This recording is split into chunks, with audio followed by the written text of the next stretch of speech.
Bosch English, and I'm Renuka Singh, and I'm here with the report writing for class 12th. So let us see what is there in the report. So children, in your syllabus, there are only two kinds of newspapers that has been covered. One is the newspaper report and the other one is the magazine report. ठीक है, तो आगे चल के अभी बताते हैं आपको कि एक्चुअली रिपोर्ट में किन किन बातों का आपने ध्यान रखना है। सबसे पहले तो आपको ये बताना है कि जो रिपोर्ट होता है उसमें what actually which are the 5 answers which you have to search, किन क्वेश्चंस के आपको जवाब देने हैं। ठीक है, सबसे पहले तो क्या हुआ है, what happened, where it has happened, when it has happened, why and who are the people who are involve. तो ये 5 चीज़ें बस आप ध्यान दे लो। जब आप रिपोर्ट लिख लो तो चेक कर लो कि क्या इन 5 सवालों के जवाब आपको मिल रहे हैं। अगर हाँ, तो आपका रिपोर्ट एकदम परफेक्ट है।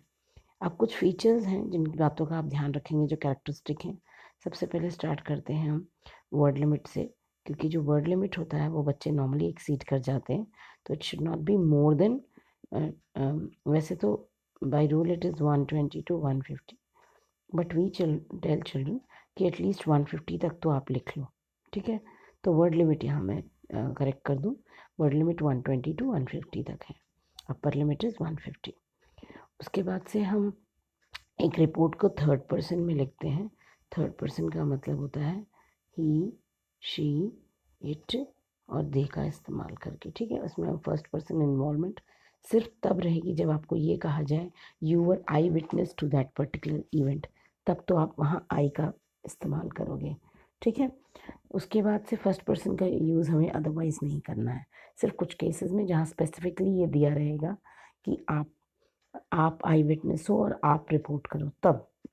उसके बाद से प्रेफरेबली आप ये ध्यान रखेंगे, आपको ज़्यादातर वर्ब्स के पैसिव फॉर्म यूज़ करने हैं। जैसे अगर हेल्प लिखा है तो आप उसका, अगर प्रेजेंट टेंस में है तो इज़ हेल्प्ड, और पास्ट टेंस में है तो वॉज हेल्प्ड, बहुत सारे लोग हैं तो वर हेल्प्ड। ठीक है, इस तरीके से आप ध्यान रखेंगे। उसके बाद से आपको सिंपल और प्रिसाइज लैंग्वेज का इस्तेमाल करना है, बहुत कॉम्प्लिकेटेड बम्बास्टिक लैंग्वेज की ज़रूरत नहीं है। हाँ, बट ये ध्यान रखना, formal language one should not become in formal और कैजुअल।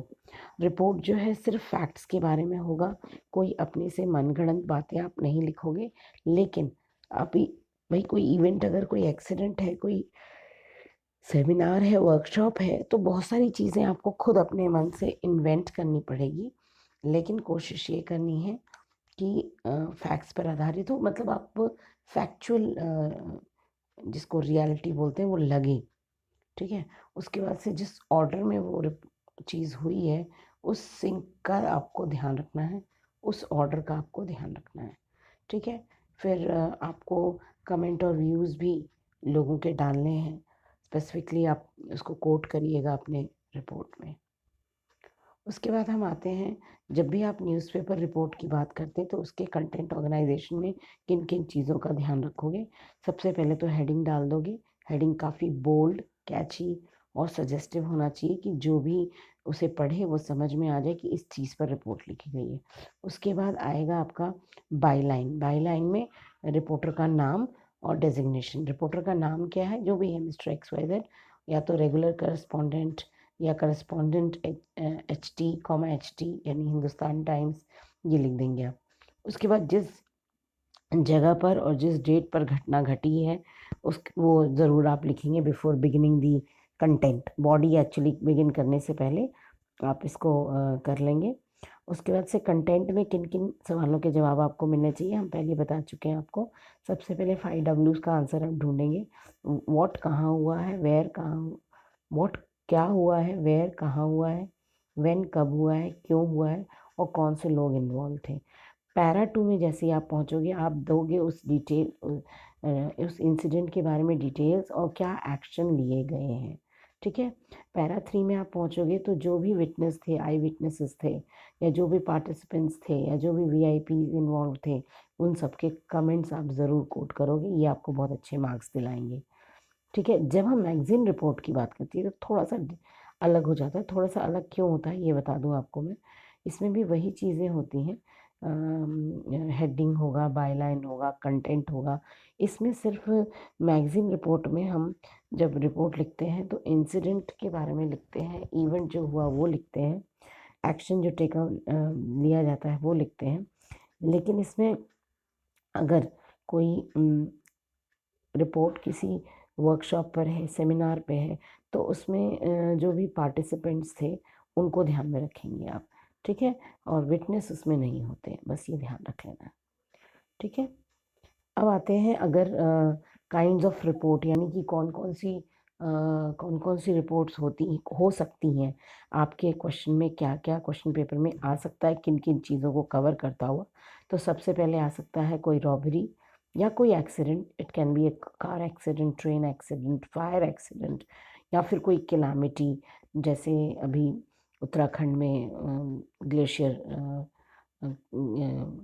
का था, वो आ सकता है, या फिर कोई भी सिविक प्रॉब्लम, यानी आपकी इससे रिलेटेड प्रॉब्लम हो सकती हैं। उसके बाद कोई कल्चरल या स्पोर्ट्स इवेंट हो सकता है, यही मैं बता रही थी। अब कल ज़्यादातर ये हम इसलिए देते हैं क्योंकि हमारे बच्चे स्कूल से रिलेटेड हैं, तो हम उनको कल्चरल स्पोर्ट्स इवेंट के लिए ज़्यादा रेडी करते हैं। फिर जैसे कोई कॉम्पिटिशन्स हुए हैं उसके बारे में आ सकता है, कोई टॉक है, मोटिवेशनल टॉक है, वर्कशॉप है, सेमिनार है, करियर काउंसलिंग है, ओरिएंटेशन प्रोग्राम है, ये सब इसमें आ जाएगा। फिर किसी पर्टिकुलर कैंपेन, ड्राइव या रैली के बारे में, जैसे एक भारत श्रेष्ठ भारत हो गया, या क्लेanलीनेस ड्राइव हो गया। उसके बाद से कोई कैंप है, विजिट है, एग्जीबिशंस लग रहे हैं, तो आप देख सकते हैं कितनी वैरायटी है बच्चों रिपोर्ट की, और आप इन रिपोर्ट्स को अच्छे से प्रिपेयर कर लें। हम एक एक करके अभी चल रहे हैं, इन सब पर डिस्कशन कर रहे हैं। तो आइए बच्चों, एक एक करके इन सारे रिपोर्ट्स को एक एक एग्जाम्पल के तौर पे लेते हैं। सबसे पहले अगर रॉबरी होगा, एक्सीडेंट होगा, या कोई कैलामिटी है, या कोई सिविक प्रॉब्लम, अगर ये आपके क्वेश्चन में आता है तो आपको किन किन बातों का ध्यान रखना है। सबसे पहले तो हेडलाइन जो है, हेडिंग, वो बहुत ही कैची होनी चाहिए, और इसकी एक्सपेंशन, यानी इसको एक्सप्लेन आप पहली लाइन में करोगे। फॉर एग्जांपल जैसे लिखा फायर एक्सीडेंट, तो जब आप इसको रिपोर्ट को स्टार्ट करोगे प्लेस और डेट लिखने के बाद, तो आप इसी लाइन को एक्सपैंड करोगे कि there was a massive fire accident which took place in this area at this time on this in this date, ठीक है? तो ये एक्सपेंशन कहलाता है। उसी तरीके से रीज़न और मोटिव क्या था, यानी कि अगर कोई रॉबरी हुई है या फिर एक्सीडेंट हुआ है तो उसका रीज़न क्या था, ठीक है ना? कैलामिटी हुई है तो फिर उसके बाद डिटेल्स आप देंगे। आगे बढ़ेंगे तो आई विटनेसेस क्या का अकाउंट देंगे कि उन लोगों का क्या कहना है, आई विटनेसेस क्या रिपोर्ट कर रहे हैं कि क्या हुआ था एक्चुअली, फर्स्ट गो में या फर्स्ट अपीयरेंस में क्या दिख रहा था, कैजुअलिटीज़ कितनी हुई, डैमेजेस कितने हुए, फिर जो एक्शन लिया जा रहा है, या कोई कैलामिटी है तो जो रिलीफ मेजर्स लिए जा रहे हैं। ये रिलीफ मेजर सिर्फ कैलामिटी और एक्सीडेंट्स के लिए होगा, ठीक है? तो रिलीफ मेजर्स क्या लिए जा रहे हैं, लोगों का क्या रिएक्शन है, लोगों में कौन कौन से लोग आ जाते हैं। इसमें आई विटनेस के बारे में तो आप पहले ही बता चुके हो। उसके अलावा जो अथॉरिटीज़ हैं, जैसे पुलिस है, एडमिनिस्ट्रेशन है, हॉस्पिटल है, या जो लोकल वहाँ के लोग हैं, उनकी क्या रिएक्शन है। फिर लास्ट में जब आप रिपोर्ट एंड करेंगे तो कंक्लूजन देना है, आपको कमेंट देना है, ठीक है? उसके बाद जो नेक्स्ट किस्म का रिपोर्ट आपके सिलेबस में है वो है कल्चरल और स्पोर्ट्स इवेंट पर। तो बट नेचुरल है कि कल्चरल है तो ओकेजन क्या है वो आपको मेंशन करना पड़ेगा। एनुअल स्पोर्ट्स डे है, या एनुअल फंक्शन है, या कल्चरल फिएस्टा है, क्या चीज़ है। फिर ओकेजन क्या है ये क्लियर करने के बाद स्पॉन्सर कौन है या ऑर्गेनाइज़र कौन है, ये ज़रूर आप मेंशन करोगे। उसके बाद से डेट, वेन्यू और टाइम, यानी वो चीज़ कब हुई, कितने बजे हुई, और वेन्यू क्या था, किस जगह पर ऑर्गेनाइज हुई, चीफ गेस्ट कौन थे, अगर कुछ स्पेशल इनवाइटी थे तो उनका जिक्र आप ज़रूर करेंगे, गेस्ट ऑफ ऑनर्स कौन थे, ऑब्जेक्टिव क्या था इस इवेंट का, और इस प्रोग्राम के हाइलाइट्स क्या थे। फिर प्राइज़ डिस्ट्रीब्यूशन हुआ तो वो कैसे हुआ, किसने किया, कितने पार्टिसिपेंट, कितने विनर्स थे, प्राइज़ विनर्स थे। फिर उसके बाद से एनुअल रिपोर्ट, अगर प्रिंसिपल स्कूल से रिलेटेड है ऑब्वियसली तो एनुअल रिपोर्ट ज़रूर पढ़ी जाएगी। तो प्रिंसिपल ने एनुअल रिपोर्ट पढ़ा तो उसमें क्या क्या पढ़ा, बस उसके मेन हाइलाइट्स आप बताएंगे एक लाइन में। उसके बाद से चीफ गेस्ट कौन थे, डिग्निटरीज कौन थे, ये आप मेंशन करोगे। फिर उनका मैसेज क्या था, उन्होंने अपनी स्पीच में क्या कहा। फिर वोट ऑफ थैंक्स हो गया कि वोट ऑफ थैंक्स एक एक्ट ऑफ ग्रैटिट्यूड माना जाता है कि भाई जिन गेस्ट को आपने बुलाया उन्होंने अपने बिजी शेड्यूल में से टाइम निकाला, तो उनको आप थैंक्स करेंगे। और लास्ट में ओवरऑल रिस्पॉन्स कैसा था उस प्रोग्राम का। ठीक है, तो ये हो गया आपका कल्चरल या स्पोर्ट्स इवेंट। उसके बाद एक और होता है जो आपके सिलेबस में है, वो है कॉम्पिटिशन्स। कॉम्पिटिशन्स का मतलब होता है कि आप ओकेजन क्या है, किस किस्म का कंपटीशन है। जैसे मैं रीसेंट एग्जांपल दे सकती हूँ कि 31 मार्च से पहले पहले सीबीएसई ने हमें सक्षम करके एक प्रोग्राम कंपटीशन कराने के लिए कहा है, जिसमें बहुत सारे प्रोग्राम्स हैं, बहुत सारे कॉम्पिटिशन्स हैं। जैसे drawing and painting, speech competition, essay writing competition. ठीक है ना, तो इस तरीके की चीज़ें आपको क्लियर होनी चाहिए कि कौन ऑर्गेनाइज़र है, ओकेजन क्या है। तो अभी जैसे रिसेंटली हम विवेकानंद की बर्थ एनिवर्सरी पर हमने एक ये किया था, कंपटीशन कराया था। तो इस तरीके से आपको बहुत लेटेस्ट भी जानकारी होनी चाहिए कि क्या चल रहा है, किस उपलक्ष्य में ये प्रोग्राम हो रहा है। डेट, टाइम, वेन्यू आप बताएंगे ही कि कब हो रहा है, कहाँ हो रहा है। ऑब्जेक्टिव क्या है, इस ऑब्वियसली जब ओकेजन को रिलेट करोगे ऑब्जेक्टिव से, तो वो ज़्यादा क्लैरिटी आ जाएगी कि इस कंपटीशन का ऑब्जेक्टिव क्या है। ठीक है, कंपटीशन क्या है, उसका लेवल कैसा है, किस कैटेगरी के लिए है। अगर स्कूल लेवल है तो प्राइमरी विंग है, जूनियर विंग है, सीनियर विंग है, सीनियर सेकेंडरी विंग है, किसके लिए है, टॉपिक क्या है, पार्टिसिपेशन के कोई पैरामीटर्स हैं क्या, चीफ गेस्ट कौन है, और जजेस कौन है। जो भी मेंशन होगा, अगर डिबेट कंपटीशन है तो जजेस होंगे कोई ना कोई। अगर ओपनिंग सेरेमनी है किसी चीज़ की तो उसमें चीफ गेस्ट होंगे। हाइलाइट्स क्या है इन परफॉर्मेंस, इन स्पेशली परफॉर्मेंस, और जो रिज़ल्ट है उसके हाइलाइट्स आप देंगे। प्राइज़ डिस्ट्रीब्यूशन सेरेमनी जो है उसके बारे में बताएंगे। कुछ एक्सपर्ट्स कमेंट्स ज़रूर देंगे। उसके बाद वोट ऑफ थैंक्स देंगे और फिर ओवरऑल इफेक्ट देखेंगे। तो आपको ये सारे पॉइंट्स याद रखने हैं, और इनसे रिलेटेड जैसे ही कोई रिपोर्ट आएगा आपको ये पॉइंट इंश्योर करने हैं कि आपने अपनी रिपोर्ट में लिखा है कि नहीं। ये बहुत इंपॉर्टेंट बताना चाहूँगी। मतलब 50% केसेस में वेबिनार्स, वर्कशॉप्स और टॉक्स, सेमिनार्स, ये सब पर क्वेश्चन ज़रूर आता है। तो सबसे पहले तो डेट, टाइम और वेन्यू मेंशन करोगे। वर्कशॉप किस चीज़ पर कंडक्ट किया गया है वो मेंशन करोगे। उसके बाद से गेस्ट स्पीकर कौन थे, या पैनल ऑफ स्पीकर्स कौन थे, या रिसोर्स पर्सन कौन थे जिन्होंने ये सेमिनार कंडक्ट किया, जिन्होंने ये वर्कशॉप ऑर्गेनाइज़ किया, जिन्होंने कंडक्ट किया। उसके बाद से एक्टिविटीज़ क्या क्या हुए उसके अंतर्गत, क्या क्या एड्स यूज़ किए गए। ठीक है, फिर अगर वो किसी लिटरेरी फील्ड से था या किस पर्टिकुलर फील्ड से ये वर्कशॉप रिलेटेड था, इंटरैक्टिव सेशन था या क्वेश्चन आंसर राउंड थे या डाउट क्लियरिंग राउंड थे, क्विज था, क्या था, वो सब डिटेल में बताओगे। एक्सपर्ट कमेंट दोगे, वोट ऑफ थैंक्स रहेगा, और ओवरऑल इम्पैक्ट कैसा रहा, इफेक्ट कैसा रहा। उसके बाद से अगर कोई रैली है, ड्राइव है या कैंपेन है, तो उसमें भी यही ध्यान रखना है कि क्या कंडक्ट किया आपने, किसने कंडक्ट करवाया, कब कराया, किन के लिए करवाया, कहाँ हुआ, डेट, टाइम और वेन्यू मेंशन करोगे। उसके बाद से ऑब्जेक्टिव क्या था, मोटो क्या था इस कैंपेन या इस रैली का, एक्टिविटीज़ कौन से अंडरटेक किए गए, कि भाई रन फॉर फन था, या बाइसिकल रेस थी, या सिर्फ एक प्रभात फेरी आपने पूरे शहर में चक्कर काटा, जैसा भी था उसकी क्लैरिटी आप दोगे। और अगर कोई डिस्प्ले कार्ड्स, प्लाकार्ड्स यूज़ किए, पैम्पलेट्स यूज़ किए, बैनर्स यूज़ किए, उसका ज़िक्र ज़रूर करिए। अगर कोई लिटरेरी एक्टिविटी है या कोई फील्ड एक्टिविटी है वो ज़रूर बताइए।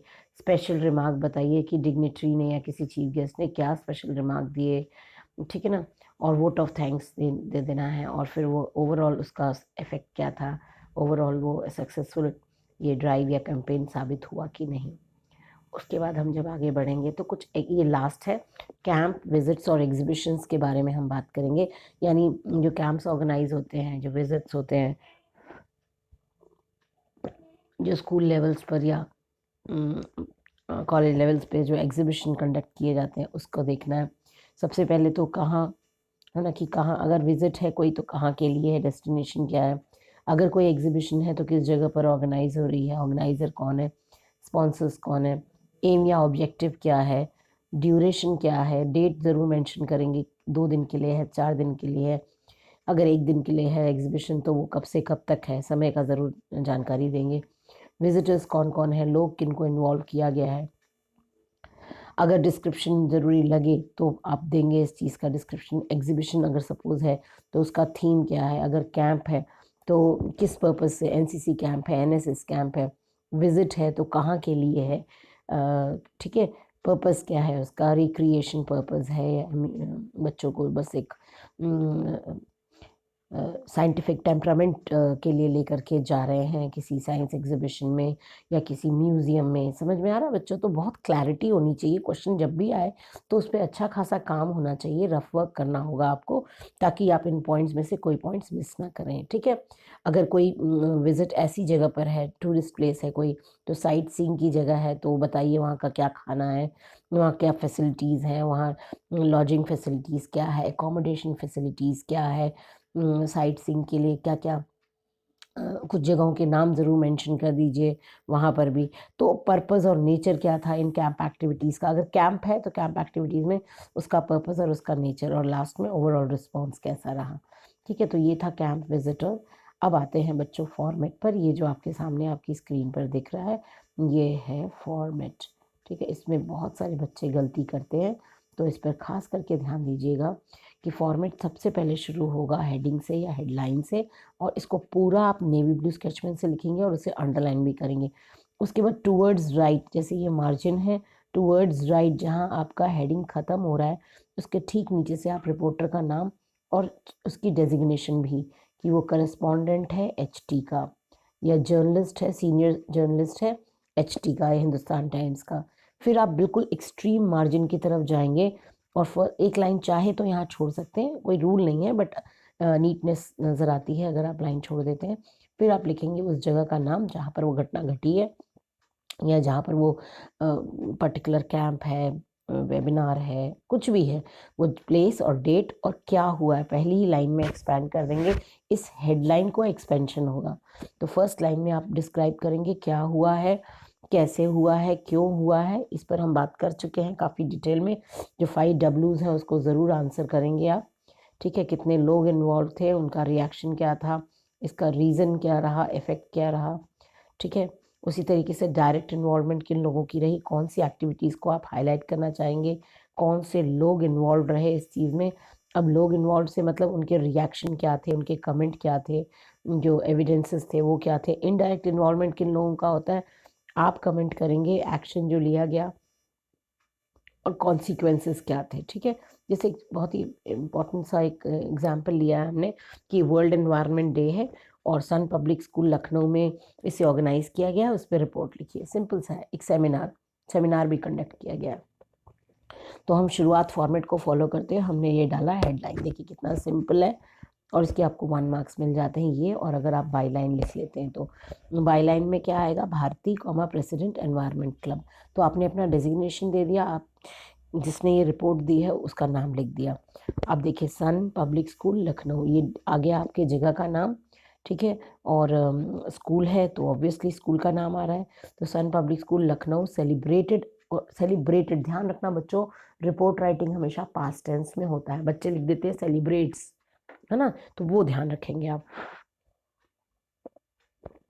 सेलिब्रेशन के मतलब celebrate the world environment day, आपने डेट मेंशन कर दिया on June 5, 2007। Various activities were held during the day including a seminar on unplanned cities. तो बहुत सारी एक्टिविटीज़ कंडक्ट की गई इस दौरान, उसमें एक सेमिनार भी था। ये आ गए आप नेक्स्ट पैराग्राफ पे कि the key note address was delivered by mister Ravishankar, chairman CPCBC on the topic sustainable cities, है ना। तो इस टॉपिक पर मिस्टर रविशंकर ने, जो कि चेयरमैन हैं, उन्होंने एड्रेस किया ऑडियंस को। उन्होंने हाईलाइट किया कि किस तरीके से ज़रूरत है छोटी सिटीज़ की, ताकि रिसोर्सेज पर प्रेशर कम पड़े।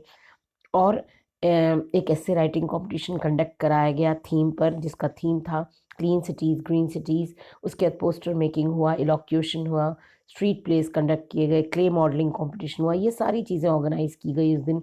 इन कॉम्पिटिशन्स का पर्पज़ ये था कि बच्चों में जो एक हिडन टैलेंट है उसको अनअर्थ करना, उसको उभारना, उसको निकालना और उसको चैनलाइज़ करना, ताकि एनवायरमेंटल चैलेंजेस जो हैं हम फेस कर रहे हैं प्रेज़ेंट के लिए या फ्यूचर के लिए, उनके बारे में उनको जानकारी हो सके। फिर एक ग्रीन मार्च भी निकाला गया, जिसको फ्लैग ऑफ किसने किया? उन ऑनरेबल मिनिस्टर ने, फॉरेस्ट और एनवायरनमेंट के ऑनरेबल मिनिस्टर ने। तो आप देख सकते हैं कितनी सटीक बात लिखी गई है। बच्चे जब ये करते हैं तो नॉर्मली वो एक्सीड कर जाते हैं वर्ड लिमिट से। इसको थोड़ा और एक्सटेंशन चाहिए था, बिकॉज़ मैं ये एक ही पीपीटी में मुझे ये करना था, इसलिए थोड़ा मैंने शॉर्टन कर दिया, बट आप थोड़ा-सा और एक्सटेंशन इसका कर लेंगे। पार्टिसिपेट जब स्टूडेंट्स ने किया तो उनका आप परफॉर्मेंस के बारे में इसमें बता दोगे कि किन बच्चों को प्राइज़ेज़ मिले, प्राइज़िंग अमाउंट कितना था, प्राइज़ मनी कितनी थी या सर्टिफ़िकेट था, किसने दिया, चीफ गेस्ट कौन थे। ठीक है, चीफ गेस्ट तो पता चल ही गया है, मिस्टर रविशंकर थे। और जो ग्रीन मार्च था उसको फ्लैग ऑफ किया था minister of forest and environment ने। तो ये चीज़ों को आप ध्यान रखेंगे, थोड़ा-सा और इसको लेंथन कर लेंगे। और जो एक्टिविटीज़ हैं उसमें बच्चों ने पार्टिसिपेट किया एंथुसियास्टिकली एंड दे वोट, और उन्होंने कसम खाई कि वो एनवायरनमेंट को बचाएँगे और एक ग्रीन और हैप्पी फ्यूचर की कामना की। ठीक है, वोट ऑफ थैंक्स वाला पॉइंट इसमें छूट गया, वो कर लेंगे आप। बस कोलाइड्स विथ अ जिप्सी, ये देखिए एक एक्सीडेंट के ऊपर है। तो उसमें मेरठ में हुआ है 16 अप्रैल, एक अ बस collided on with a Maruti Gypsy on the Meerut bypass road yesterday night at 11:40 p.m. The accident occurred as both the vehicles were being driven at very high speeds. तो आपने एक लाइन में ये बता दिया पहले को घटना कहाँ हुई, किस तारीख को हुई, किसके किसके बीच टक्कर हुई, कब हुआ, टाइम बता दिया, एक्सीडेंट क्यों अकर हुआ, आपने रीज़न भी बता दिया। अब बस का जो ड्राइवर था was booked for rash and negligent driving. Booked का मतलब होता है यहाँ पर उसे गिरफ्तार कर लिया गया क्योंकि उसकी गलती थी, रैश और नेग्लिजेंट ड्राइविंग। उसके बाद दूसरी तरफ आपने ये बताया कि जो मारुति का ड्राइवर था वो भाग गया, ही फ्लेड फ्रॉम द स्पॉट। अक्सर ऐसा होता है कि ड्राइवर भाग जाते हैं व्हीकल को छोड़ करके, तो ऐसा हुआ। उसके बाद से कॉलिजन का इम्पैक्ट वो इतना ख़राब था, इतना बैड था कि फ्रंट जो था जिप्सी का वो पूरी तरीके से it was completely smashed up. Since it was late at night, most of the passengers were fast sleep, क्योंकि भाई बस में बैठे लोग जो थे वो सो रहे थे, आधी रात थी। तो and they were just rudely awaken by the impact, और झटका इतना ज़ोर का लगा कि वो सब जग गए। कुछ तो उनमें से है, उनका सर जो है ज़ोर से टकराया फ्रंट सीट पे और ब्लीडिंग होने लगी प्रोफ्यूजली, बहुत भयंकर ब्लीडिंग। फॉर्चुनेटली जिप्सी में कोई नहीं था, अनऑक्यूपाइड थी जिप्सी और वहाँ कोई कैजुअल्टी नहीं हुई। जो इंजरीज़ हुई वो बस में ही हुई। तो जो इंजर्ड थे उनको नियर बाय गवर्नमेंट हॉस्पिटल में ले जाया गया। और कहीं कोई साइन पुलिस पेट्रोलिंग का नहीं था उस साइट पर, पर्टिकुलर साइट पे। हाईवेज़ नॉर्मली नेग्लेक्ट किए जाते हैं and they are better policing is needed to manage these kind of things meticulously. तो ठीक है, हर जगह पे पुलिस नहीं पहुंच सकती है या नहीं रह सकती है, बट जो भी हो सकता है संभव वो करना चाहिए। और जो एरेंट ड्राइवर्स थे उनको इस तरीके की पनिशमेंट मिलनी चाहिए, उनके ड्राइविंग लाइसेंस को जब्त कर लेना चाहिए, should be impounded and they should not be allowed to drive again until we take strict measures. Such accidents on roads will keep on recurring. तो अगर हम इस किस्म के एक्सीडेंट्स पर कड़े एक्शन नहीं लेते हैं तो कहीं ना कहीं रोड्स पर इस किस्म की एक्सीडेंट्स होते रहेंगे। अब अगर एक स्पोर्ट्स डे सेलिब्रेशन पर हम काम कर सकते हैं, तो आप देख सकते हैं ये है sports day celebrated by Ravishankar, sports secretary है ना। GNPS hosted the annual sports day at Jawaharlal Nehru Stadium on Saturday, February 6, 2005. The ground wore a festive look with a track marked afresh and colorful buntings at the periphery of center field. तो आपने बता दिया पूरे ground को एक festive look दिया गया था, ट्रैक्स पर को रिफ्रेश कर दिया गया था, दे वर मार्क्ड अफ्रेश, बहुत ट्रैक्स पे लाइनिंग की गई थी, कलरफुल बंटिंग्स लगे हुए थे सेंटर फील्ड में। तो event saw a spirited participation, event ने क्या देखा कि 1200 बच्चों ने पार्टिसिपेट किया, 1 to 12th क्लास तक के बच्चों ने। मिस्टर जी सैनी जो कि ACP हैं नॉर्थ वेस्ट के, वो he was the chief guest. He lighted the torch, उन्होंने टॉर्च लाइट किया, डिक्लेयर किया मीट को ओपन, और event began with the march passed by the 4 houses, चारों हाउसेस के ने मार्च पास्ट शुरू किया, एंड एक ड्रिल परफॉर्म किया गया। फिर कुछ नोवल आइटम्स जैसे कि एरोबिक एक्सरसाइजेस का medley, pyramid formation, hop, step and jump, caterpillar race, इस किस्म की कुछ बहुत ही इंटरेस्टिंग चीज़ें ऑर्गेनाइज की गई थी, and they were specially designed to test the balance, coordination, rhythm and concentration of the athletes. Spectators जो थे दे वर मेस्मराइज्ड, क्योंकि नंबर ऑफ आइटम्स जो एक के बाद एक आ रहे थे वो उनके लिए सब उनके लिए नई चीज़ें थी, एंड दे इंथ्रॉल्ड एवरीबडी, सब के सब बहुत खुश हुए प्रोग्राम देखकर। उसके बाद programme ended with the prize distribution, winners को अवार्ड किया गया कप, ट्रॉफीज और मेडल्स। अपने वोट ऑफ थैंक्स में प्रिंसिपल मिसेस GP प्रधान ने थैंक किया, she thanked everybody and she said that sports is the best way to channelise youth and unwind oneself, है ना। तो इस तरीके से आप देख सकते हैं। उसके बाद बुक फेयर पर एक है ये, और बुक फेयर पे हम चले, ये लास्ट हमारा एग्जाम्पल है। तो जो 8th international book fair organise किया गया प्रगति मैदान में, वो 10 दिसंबर से 17 दिसंबर तक था, यानी एक हफ्ते का था। और वो it was a real treat, क्योंकि सारे बुक लवर्स के लिए एक ट्रीट की तरह था ये। फेयर का थीम था books for all for books, है ना। तो जो फेयर था, जो मेला था, ये बुक मेला, this was held for a week at the centrally air condition hall पर, और उसमें with state of the art exhibition, उसके साथ साथ बुक मेला के साथ अलग अलग स्टेट के आर्ट एग्जीबिशन भी था। तो it was an wonderful opportunity for the book lovers to get acquainted with the new titles, उनको कुछ नई किताबों के बारे में पता चला, and also to keep abreast of the development taking place in this field. और इस एरिया में, इस फील्ड में, बुक राइटिंग में कहाँ तक डेवलपमेंट हो चुकी है, उससे अपने आप को अब्रेस्ट करना, उससे अपने आप को अपडेटेड करना। फेयर जो था, it was marked by a large number of workshops. इस मेले में बहुत सारे और अलग अलग सेमिनार्स और वर्कशॉप्स भी हो रहे थे, क्योंकि बहुत सारे अलग अलग लॉन्चेस का प्लेटफॉर्म बना ये मेला। 250 पार्टिसिपेंट्स कम से कम, book seller, publisher, distributor, manufacturer, teaching aid के, ऑडियो विजुअल मटेरियल के सप्लायर्स, इन सब ने अपना अपना पब्लिकेशन मटेरियल डिस्प्ले किया। फिक्शन के अलावा बिजनेस, एजुकेशन, साइंटिफिक और टेक्निकल रेफरेंस बुक्स भी थी हर किस्म की। फेयर ने और चीज़, एक और चीज़ शोकेस की, और वो था कि किस तरीके से प्रिंटिंग टेक्नोलॉजी की फील्ड में नए नए जो तरीके आए हैं, नई किताबें जो हैं, जिनमें टेक्स्ट बुक का भी आप जिक्र कर सकते हो, बुक्स भी लॉन्च की गई, और एनसाइक्लोपीडिया जो अवेलेबल था CD-ROMs में। तो अभी तो बुक्स का भी ट्रेंड आ गया है, तो आप उसका जिक्र ज़रूर करिएगा। फेयर एक मेजर हिट रहा। लोगों ने, स्पेशली स्कूली बच्चों ने, दे थ्रोंग्ड इन लार्ज नंबर, बहुत ज़्यादा बड़ी तादाद में उनका जमावड़ा हुआ, और वो किताबों को देखने और परचेज़ करने आए अपनी पसंद की। तो ये था बच्चों हमारा रिपोर्ट राइटिंग। आई होप आपकी समझ में आ जाएगा। मैंने काफ़ी डिटेलिंग की है इस पे, काफ़ी डिटेल में आपको समझाया, एंड आई एम श्योर इनमें से ये एक एक एग्जाम्पल भी आप अच्छे से कर लेंगे, तो इनमें से कोई ना कोई ज़रूर आपके एग्ज़ाम में आ जाएगा। ठीक है, so bye bye, god bless you children.